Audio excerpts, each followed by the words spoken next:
విమర్శలు ఉన్నటువంటి okay collection రావచ్చు, కొంతమంది యూత్ అట్రాక్ట్ కావచ్చు, కానీ దాంట్లో ఉండే మెసేజ్లు ఏముంటున్నాయి అనేది కూడా ఇంపార్టెంట్.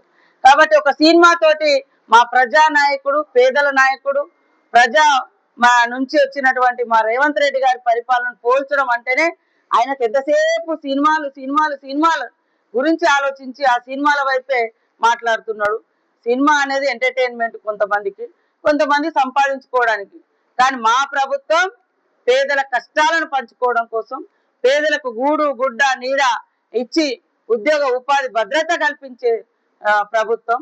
కాబట్టి సినిమాలతోటి 3 గంటలు ఎంటర్టైన్ చేసే సినిమాలతోటి పోల్చడం అంటే నీ బుద్ధి ఇంకా ఎంటర్టైన్మెంట్ మీదనే ఉంది తప్ప ప్రజా సమస్యల మీద పాటుపడాలి, వాస్తవాల మీద నిలబడాలి, వాస్తవ సమస్యలను ప్రభుత్వాల దృష్టికి తీసుకొచ్చి పరిష్కరించాలనేటువంటి ఆలోచన లేదు అనేది ఆ సినిమాలతో కంపారిజన్ చేసేటువంటి కేటీఆర్ గారి ఆలోచన బట్టి అర్థం చేసుకోవచ్చు. మాట్లాడితే నేను మాట్లాడాను, ఆమె ఆత్మ గుండెల మీద చేసుకొని మాట్లాడాలి. ప్రతిదీ కూడా అబద్ధాలని ప్రచారం చేయడంలో వాళ్ళు దిట్టలు.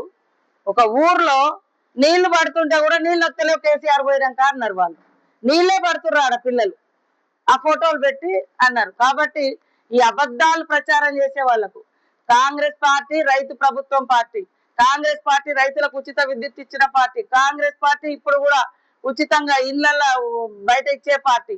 అదే విధంగా 21,000 కోట్లు ఈ రోజు మాఫీ చేశారు. ఆ రోజు కూడా వైఎస్ఆర్ గారి హయాంలో రాష్ట్రంలో దేశంలో సోనియమ్మ హయాంలో మాఫీ చేసినటువంటి చరిత్ర. ఈ రోజు కూడా రైతుల డిమాండ్, పంటకున్న డిమాండ్ ఇవాళ రైతులకు ఇచ్చే మేము సన్న బియ్యం అది వస్తేనే మళ్ళీ జనాలకు పంచవచ్చు అనే ఉద్దేశంతో మేము సన్న బియ్యము పబ్లిక్ వాడే సన్న వడ్లు కావాలనే ఉద్దేశంతో మేము ఇవాళ సన్న వరి పండియాలని కోరుతున్నాం.